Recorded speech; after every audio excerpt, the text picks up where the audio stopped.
Take one, Mark? After Warner Bros. Confirmed the studio had no plans to release an alternate cut of Justice League in July of 2018, it appeared then that Zack Snyder's intended vision would never be seen by the public. That was until a community of determined fans and members of the Justice League cast and crew gained online traction with the hashtag #ReleaseTheSnyderCut. A journey that began during the middle of production for Justice League. After wrapping principal photography in December 2016, director Zack Snyder had multiple cuts of his film that was shown to Warner Bros. Executives, that a Hollywood insider reported the cut unwatchable. Dissatisfied with Snyder's direction, Warner Bros. Went on to hire Joss Whedon to rewrite the script and assist with reshoots after his success with the 2012 film The Avengers. Snyder commenced filming the scenes Whedon had rewrote until an awful family tragedy had Snyder and his wife Deborah, who was producing Justice League, step down from production. Snyder would retain his directorial credit despite Whedon taking on full control at this point. According to the film's cinematographer Fabian Wagner, the Justice League theatrical release only used 10% of the footage that Snyder shot. The 2017 Justice League was critically panned for its shallow characters, weak story, and subpar visual effects that was a clear result of extensive reshots met with a deadline. Beside the CGI beard removal from Superman, the bright shift from the grimdark tone the series had previously established was beyond distracting.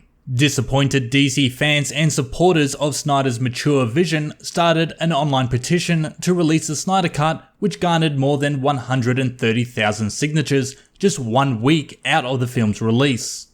As early as January 2018, new details surfaced that Snyder's cut was in picture lock, with incomplete visual effects and partial audio mixing.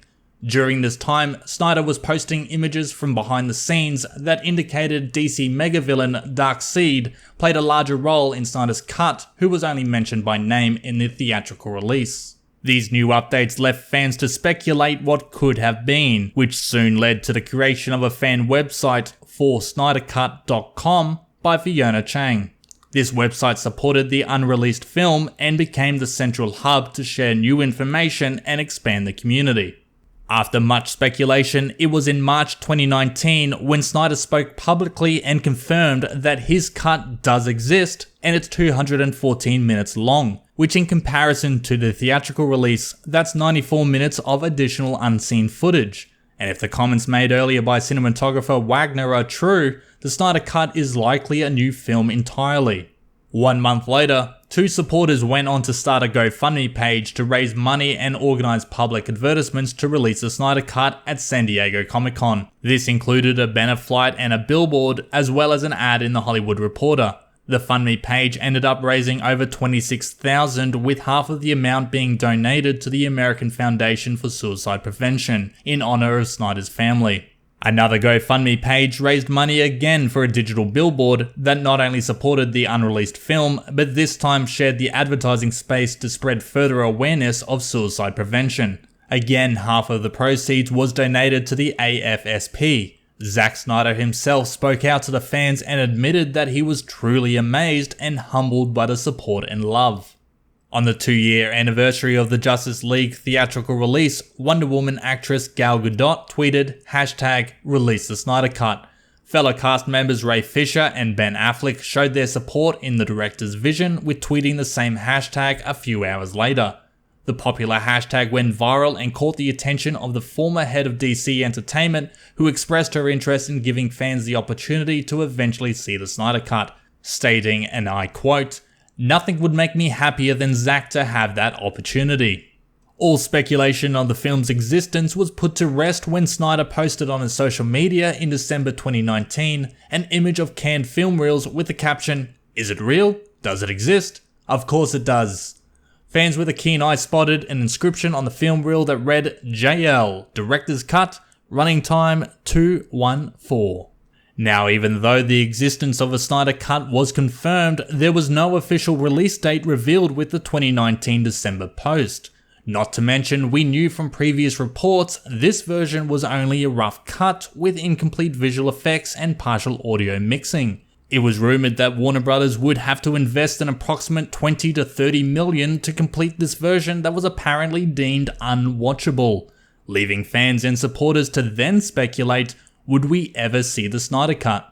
Following a virtual screening of the 2013 film Man of Steel with director Zack Snyder, he announced that his version of Justice League will officially release on the new streaming service HBO Max. Reports confirmed it cost Warner Brothers $70 million to complete the visual effects, record additional lines of dialogue, and film 4 to 5 minutes of new footage that includes Batman villain Deathstroke and Jared Leto's Joker from previous DCEU film Suicide Squad. Zack and Deborah Snyder credit the fans for their continued support, stating, "Clearly this wouldn't be happening without them. #Release the Snyder Cut is the most tweeted hashtag about a movie that Warner Brothers has ever made, but it's a movie they've never released." After years of fan support, the wait is finally over. Zack Snyder's Justice League comes out today on March 18th, 2021, and I'm excited to share my thoughts in a follow-up review this Sunday.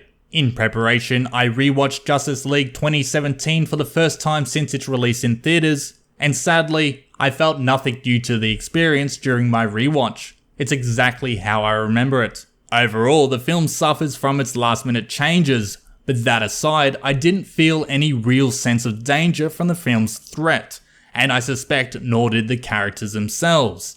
One scene in particular, a MacGuffin was stolen in plain sight of our protagonist, and what followed was a distinct lack of urgency. Not to mention the lighthearted comment from a defeated Batman, something is definitely bleeding, is on the same level as George Clooney flexing his Bat credit card. There was a lot of criticism towards Snyder's Batman for his use of guns, and I somewhat agree as it kinda defeats the purpose of what Batman stands for. However, this choice was at least in tone with the character itself. My Batman wouldn't carelessly reveal Alfred in the presence of a thug and then leave the same thug unattended. That's not my Batman. The two bits I liked in this movie is 1. J.K. Simmons as Commissioner Gordon. I want to see more of him in the Snyder Cut. And 2. Each hero had an opportunity to use their super abilities to unite the team.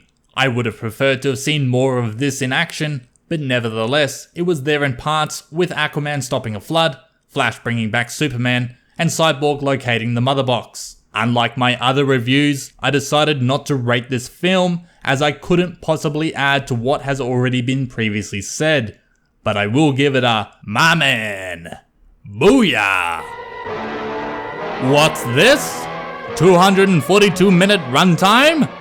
Will the Snyder Cut be a satisfying conclusion? Can Jared Leto find redemption? How many times will the Flash drip over? Stay tuned this Sunday. Same bat time, same bat channel.